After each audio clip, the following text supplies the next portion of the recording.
how do you go about finding a place that you think is worth checking out?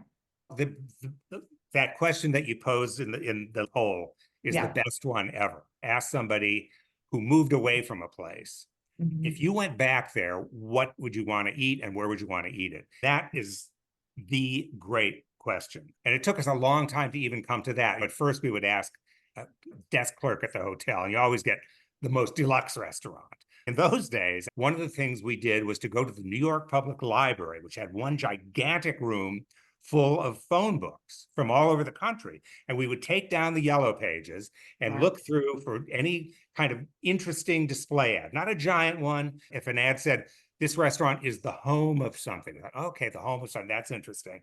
And I remember for the first edition of Road Food, we were desperate in Idaho. We had been through it a couple times and found a couple of those Basque boarding houses, which were great, but we didn't have anything that made a big deal of Idaho potatoes. So we were going through the Boise phone book and found a little display ad for a restaurant called the Spud Bowl. We thought, perfect, the Spud Bowl. This is so we drove to Idaho, and the Spud Bowl turned out to be a bowling alley with bags of potato chips.